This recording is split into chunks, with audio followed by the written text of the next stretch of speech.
Resources की तलाश के लिए एस्ट्रोनॉट्स और साइंटिस्ट की एक टीम को प्लैनेट नेपच्यून पर भेजने का फैसला किया गया और मूवी में काफी साल का अरसा गुजर जाता है। एक नए एक्सपेरिमेंट पर काम करते हुए एक एस्ट्रोनॉट मेजर रॉय से हम मिलते हैं, जिन्हें अपने स्पेस स्टेशन को ठीक करने में मसला हो रहा था क्योंकि कुछ अजीब एनर्जी वेव्स स्पेस से अर्थ पर आकर टकरा रही थी और इनसे जमीन पर काफी सारे इंसान भी मर रहे थे और मेजर रॉय भी उससे गिरकर तेजी से जमीन की तरफ बढ़ने लगते हैं। ग्रेविटी की वजह से वो अर्थ पर तो आ गए पर उनके सभी साथी स्पेस में ही कहीं गुम हो गए, मर गए। वो अपनी टीम के एक अकेले इंसान थे जो जिंदा बचकर जमीन पे आए थे, लेकिन जैसे इतने बड़े हादसे के बावजूद बचने वाली जिंदगी रॉय को खुशी नहीं दे रही थी। उनको खुशी या गम जैसे महसूस ही नहीं होता था, इसीलिए उनकी वाइफ ने भी उन्हें छोड़ दिया था। रॉय हमेशा से ऐसा नहीं था, बल्कि उसकी लाइफ में होने वाले बड़े चेंजेस ने उसे ऐसा बना दिया था। बचपन से ही रॉय अपने डैड के साथ सबसे ज्यादा अटैच था। उसके डैड दुनिया के महान एस्ट्रोनॉट थे और आज से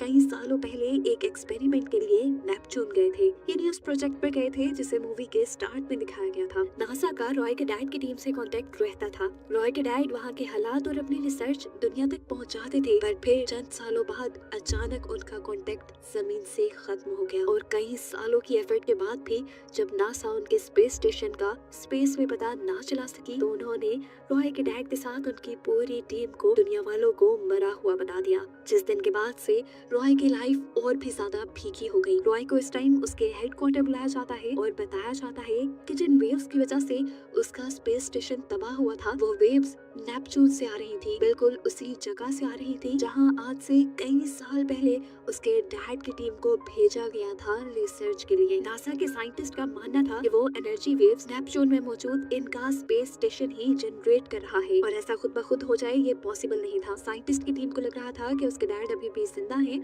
और वो नेपच्यून पे कोई ना कोई एक्सपेरिमेंट जरूर कर रहे हैं जिसकी वजह से ये सब हो रहा है। शायद वहाँ बैठे रॉय के डैड ये बात नहीं जानते कि उनके इस एक्सपेरिमेंट से अर्थ तबाह हो रही है। साइंटिस्ट बताते हैं कि उन्होंने स्पेस स्टेशन में रॉय के डैड से कांटेक्ट करने की बहुत कोशिश की है, लेकिन वहाँ से कोई आंसर नहीं आ रहा। इस सब को रोकने के लिए ये लोग एक मिशन प्लान करते हैं। इस मिशन में रॉय के साथ उसके डैड के फ्रेंड को भी जाना था। सफर उनका शुरू होता है और अर्थ से रॉकेट लॉन्च हो गई। ये लोग सबसे पहले जाकर चांद पे लैंड करते हैं। मून पे लैंड करने के बाद इन्हें मून पे ही दूसरी तरफ अपने स्पेस कॉम तक जाना था, लेकिन रास्ते में ही इनके ऊपर यहाँ स्पेस पायरेट्स ने यानी डाकुओं ने हमला कर दिया, जिसकी वजह से रॉय के काफी सारे साथी मारे गए और रॉय भी जख्मी हो गया। फाइनली ये लोग मून के स्पेस कॉम तक पहुंच गए, लेकिन वहां जाकर देखा कि रॉय के बूढ़े साथी की भी तबीयत अब बहुत ज्यादा खराब हो चुकी थी। वो आगे मार्स तक का सफर कंटिन्यू नहीं कर सकते थे, इसलिए उन्होंने अपने आप को यहीं पे रोका। रॉय को एक सीक्रेट चिप और मैसेज दिया और यहाँ पर उन्होंने बताया कि वो लोग नेपच्यून रॉय के डैड को रोकने नहीं जा रहे,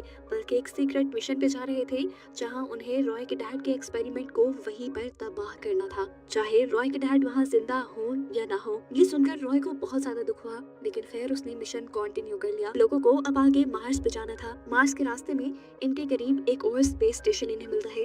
रॉय के कैप्टन वहाँ जाने का फैसला करते हैं क्योंकि वहाँ के स्पेस स्टेशन से ये लोग अपनी सप्लाईज पूरी कर सकते थे। यहाँ जाने पे उन्होंने देखा कि ये स्पेस स्टेशन तो बिल्कुल खाली है। यहाँ इन्हें कोई इंसान नहीं मिला, बस लैब में इन्हें एक खतरनाक मनमानस दिखा। इस बंदर ने इनको देखते ही इनके ऊपर हमला कर दिया।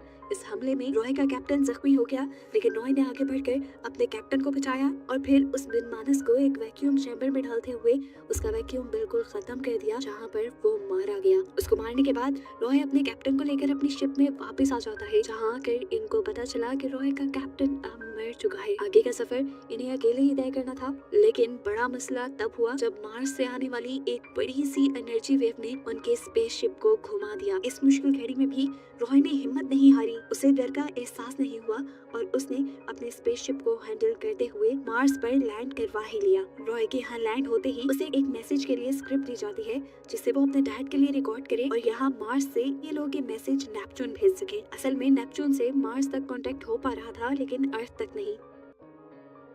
रॉय की पहली रिकॉर्डिंग नेपच्यून भेज दी जाती है, लेकिन नेपच्यून से उसके डैड का कोई रिप्लाई नहीं आता। ये देखते हुए दूसरी मर्तबा रॉय बहुत इमोशनल होकर रिकॉर्डिंग करता है। स्क्रिप्ट के बजाय वो अपनी दिल की बातें अपने डैड से कहता है और मैसेज सेंड कर देता है। हालांकि बाकी एस्ट्रोनॉट इस मैसेज को सेंड करने के खिलाफ थे, क्योंकि इसमें बहुत सारे इमोशंस थे और एस्ट्रोनॉट्स की लाइफ में इमोशंस की कोई जगह नहीं। अब स्क्रिप्ट वाला मैसेज ना बोलने की वजह से रॉय को इस मिशन से निकाल दिया जाता है और वापस अर्थ पर भेजने की तैयारी शुरू कर दी जाती है। इससे पहले कि रॉय अर्थ के लिए निकल जाता, उसके किए हुए इमोशनल मैसेज की वजह से उसके डैड का रिप्लाई आ जाता है। रॉय को अपने डैड की आवाज सुननी थी, वो मैसेज सुनना था, लेकिन बाकी एस्ट्रोनॉट रॉय को वो मैसेज सुनने नहीं देते। यहाँ अब मार्स के स्पेस स्टेशन की डायरेक्टर से मिलती है। उन्होंने रॉय को पहली मर्तबा देखा था। वे पूछती हैं, क्या तुम्हें उन वेव्स के बारे में पता है जो लगातार इस स्पेस स्टेशन से और जमीन से टकरा रही हैं? तुम जानते हो उसकी वजह से मेरे काफी लोग मारे गए। रॉय उसकी इस बात का जवाब नहीं देता और जब वहाँ से जाने ही वाला होता है तो डायरेक्टर से पूछती है, तुम जानते हो कि तुम्हारे डैड के साथ क्या हुआ था? उसकी बात सुनकर रॉय रुक गया। डायरेक्टर ने अब उसे उसके डैड की एक वीडियो दिखाई जो काफी साल पहले उन्हें रिसीव हुई थी। इस वीडियो में रॉय के डैड सबको बता रहे थे कि उन्हें एक बहुत बड़े प्रोजेक्ट के लिए यहाँ नेपच्यून पर भेजा गया था। इनकी रिसर्च बहुत अच्छी चल रही थी, लेकिन रॉय के डैड के बाकी सारे साथी अकेले रह रहकर यहाँ पे साइकोलॉजिकली वीक हो गए। यहाँ की जिंदगी उन्हें बेकार लगने लगी और उन्होंने अर्थ पर वापस जाने का फैसला किया। लेकिन रॉय के डैड अपने सफर में इतने आगे निकलकर वापस जाना नहीं चाहते थे, क्योंकि वो कैप्टन थे। सबकी मजबूरी थी उनकी बात मानना, लेकिन सब ने यहाँ पे उनके साथ बगावत की और मिलकर अर्थ पर वापस जाने का फैसला किया। ये देखते हुए रॉय के डैड ने स्पेसशिप के सारे ही लाइफ सपोर्ट सिस्टम डिसेबल कर दिए, बंद कर दिए, जिसकी वजह से उनके क्रू के सभी मेंबर्स मारे गए। ये सुनकर रॉय शॉक में था, क्योंकि उसके डैड, जिसे दुनिया का सबसे बड़ा साइंटिस्ट, सबसे बड़ा एस्ट्रोनॉट माना जाता था, वो असल में एक कातिल था। रॉय अब गुस्से में झंझलाने लगा। डायरेक्टर ने उन्हें बताया कि मेरे मॉम डैड तुम्हारे डैड के क्रू का हिस्सा थे। ये लोग पहले मार्स पर आए, जहाँ मार्स पे मेरा जन्म हुआ। उसके बाद ये लोग नेपच्यून के लिए निकल गए। नेपच्यून से वापस आकर वो मुझे लेना चाहते थे, लेकिन तुम्हारे डैड ने उनको मार दिया और वो मेरे से भी दूर हो गए। डायरेक्टर बताती हैं कि तुम्हारे डैड का ये मैसेज काफी सालों पहले दुनिया पर पहुंच चुका था, लेकिन अर्थ के लोग तुम्हारे डैड को एक विलन बनाकर लोगों के सामने नहीं लाना चाहते थे, इसीलिए उन्होंने वो सारा ड्रामा किया कि उनके सारे क्रू मेंबर्स मारे गए। अगर दुनिया को उनकी सच्चाई पता चल जाती तो शायद कोई भी उनके ऊपर एतबार न करता, लेकिन नासा के लिए वो एक फायदा ही थे, क्योंकि नासा को वो उनकी रिसर्च पूरी करके दे रहे थे। वो आज भी अपनी रिसर्च और अपने अजीबोगरीब एक्सपेरिमेंट्स पर काम कर रहे हैं और उन्हीं के एक्सपेरिमेंट की वजह से वो एनर्जी वेव्स जनरेट हो रही हैं, जिससे प्लैनेट मार्स और प्लैनेट अर्थ तबाह हो रही है। डायरेक्टर बताते हैं, तुम्हें यहाँ पर इसीलिए बुलाया गया है ताकि तुम्हारे जरिए तुम्हारे डैड से कांटेक्ट किया जा सके और उनका लोकेशन ट्रैक करके उन्हें रोका जा सके। डायरेक्टर अब उसे ये भी बताती है कि वो लोग रॉय के डैड का लोकेशन पता चला चुके हैं और अब रॉय जिस स्पेसशिप से यहाँ आया था, उसी स्पेसशिप से अब 5 क्रू मेंबर जा रहे हैं नेपच्यून की तरफ, लीमा स्पेसशिप के प्रोजेक्ट को तबाह करने के लिए, यानी तुम्हारे डैड के एक्सपेरिमेंट्स को तबाह करने के लिए। रॉय को अब अपने डैड से मिलना था, जिंदगी में एक मर्तबा। वो डायरेक्टर से कहता है कि आप मेरी मदद करेंगी। डायरेक्टर उसकी बात मान जाती हैं और उससे कहती हैं कि मैं तुम्हें सिर्फ रॉकेट तक पहुंचा सकती हूँ, उससे आगे तुम्हें खुद सफर करना होगा। रॉय मान जाता है और अब डायरेक्टर उसे एक टनल के जरिए रॉकेट लॉन्चर तक पहुंचा देती है। यहाँ से रॉकेट लॉन्चिंग स्टार्ट होने ही वाली थी, लेकिन तेजी से रॉय ऊपर की तरफ चढ़ने लगा। ठीक लॉन्चिंग के टाइम पर रॉय स्पेसशिप का दरवाजा खोल लेता है और अंदर आने की कोशिश करता है, जिससे स्पेसशिप के अंदर खतरे के अलार्म बजने लगते हैं।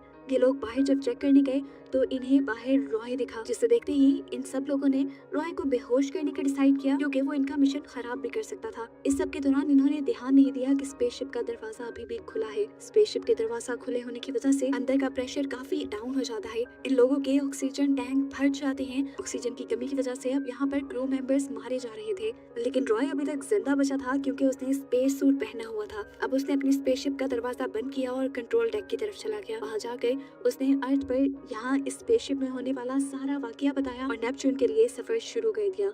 इस पूरे सफर में वो काफी डिप्रेस्ड रहा था। वो अपने डैड को क्या समझता था और उसके डैड कहाँ निकले, वो तो उसे भी छोड़ गए थे। अपने डैड के वीडियो क्लिप्स देखते हुए उन्हें वीडियोस में उसकी वाइफ भी आ गई, जिसे देखकर उसे दुख का एहसास होने लगा। वो सोचने लगा कि वो ऐसा क्यों है, उसकी जिंदगी में इतना अकेलापन क्यों है। कि सब सोचते सोचते उसे रियलाइज होता है कि उसका ये अकेलापन सिर्फ उसके डैड के दिए हुए डिप्रेशन की वजह से है। उसके डैड के जाने ने उसको मेंटली अनस्टेबल कर दिया था, जिसके बाद से उसने अकेले ही रहना शुरू कर दिया और किसी के साथ भी वो अब कंफर्टेबल नहीं होता था। वो अब थक चुका था। थोड़ा वक्त गुजरता है और दिखाया जाता है कि finally Roy Lima space station Neptune में पहुंच गया था। यहाँ जाते ही उसके रोंगटे खड़े हो गए, क्योंकि उसने देखा कि ये पूरा स्पेस स्टेशन खाली था और जगह जगह मरे हुए एस्ट्रोनॉट्स की लाशें उड़ रही थी। उसे यहाँ अपने डैड भी कहीं नहीं दिखे और आगे जाने पर एक बड़ा सा कंटेनर नजर आया। इसके अंदर ही केमिकल रिएक्शन हो रहा था, जिसकी वजह से एनर्जी वेव्स जनरेट होकर अर्थ और मार्स को तबाह कर रही थी। वो जानता था कि अब उसे इसी कंटेनर को तबाह करना है। वो अपना न्यूक्लियर वेपन लोड करने लगता है कि तभी उसके डैड उसके पास आ जाते हैं।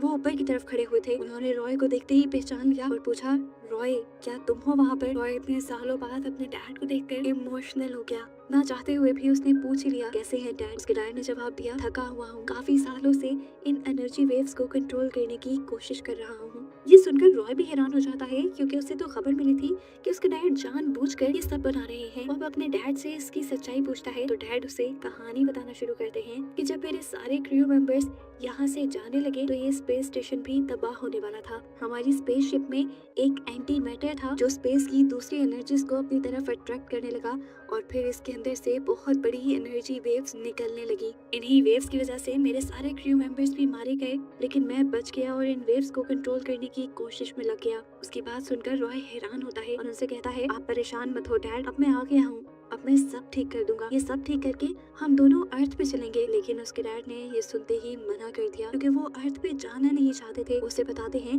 कि अर्थ मुझे कभी भी अपनी दुनिया लगती ही नहीं थी। वो हमेशा से स्पेस में आकर स्पेस की चीजों और एलियंस के बारे में रिसर्च करना चाहते थे। वो बताते हैं कि स्पेस मेरी पहली प्रायोरिटी थी, इसी के लिए मैं अपनी वाइफ, फैमिली, तुम्हें और पूरी दुनिया को छोड़कर यहाँ आ गया। मैंने तुम्हें ज्यादा प्यार भी इसीलिए नहीं किया क्योंकि मैं जानता था कि अगर मैं तुमसे अटैच हो गया तो मैं यहाँ पर नहीं रह पाऊंगा। रॉय उनकी बात सुनकर थोड़ा सा इमोशनल हो गया, क्योंकि जिससे वो इतना ज्यादा प्यार करता था, आज उसके वही डैड उसे कह रहे थे कि वो उससे प्यार नहीं करते। रॉय यहाँ उनसे कहता है, आप नहीं, लेकिन मैं आपसे प्यार करता हूँ डैड, इसलिए मैं आपको अर्थ पर लेकर जाऊंगा। ये कहते ही वो अपना न्यूक्लियर वेपन लोड करने लगा, जिससे वो एंटी मैटर को तबाह कर देते और अपने डैड को लेकर वो यहाँ से वापस आ जाता। वेपन लोड करने के बाद उसने अपने डैड को स्पेस सूट पहनाया और स्टेशन से बाहर आने के लिए सेटअप क्रिएट करने लगे। लेकिन यहाँ पर उसके डैड ने उसे कहा, नहीं रॉय, मुझे दुनिया पर नहीं जाना, प्लीज मुझे छोड़ दो, मुझे यही रहना है। रॉय, वो मेरी दुनिया नहीं है, प्लीज तुम भी मुझे माफ कर दो, क्योंकि मैं भी तुम्हें वो प्यार नहीं दे सका जो मुझे देना चाहिए था, और आज भी मैं तुम्हारा साथ छोड़ रहा हूँ। ये कहते ही वो अपने बेटे के हाथ छुड़वाकर उससे दूर हो जाते हैं। रॉय भी अब अपने डैड को आखिरी गुड बाय कहकर उनकी रस्सी छोड़ देता है। खुद रॉय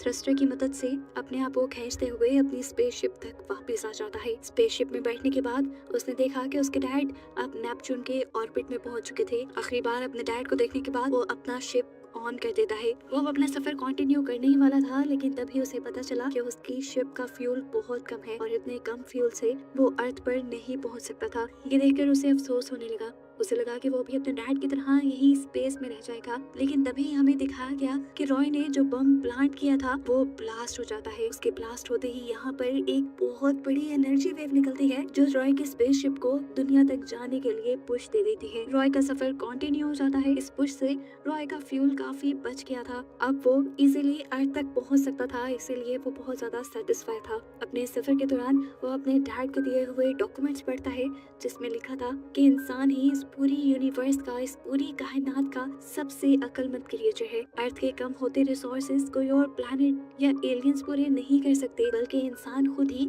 अपनी मदद करके अपने रिसोर्सेज को बढ़ा सकते हैं। ये पेपर्स पढ़ते हुए उसे अपने डैड की कदर होने लगती है कि उन्होंने अपनी लाइफ को स्पेस में सेक्रीफाइस करके इंसानों को एक बहुत बड़ा सबक दिया था। खुद भी इस सफर के बाद रॉय के अंदर एक बहुत बड़ा चेंज आया था। पहले उसे जिस लाइफ की कदर नहीं थी, अब उसे इस लाइफ से प्यार होने लगा था। उसके अंदर भी फीलिंग्स आ गई थी। वो एक नॉर्मल इंसान की तरह एक्ट करने लगा था। ऐसे में वो अपनी वाइफ से भी मिल जाता है और ये दोनों हंसी खुशी दोबारा जिंदगी स्टार्ट करते हैं। और बस यही दिखाते हुए ये मूवी यहाँ खत्म हो जाती है।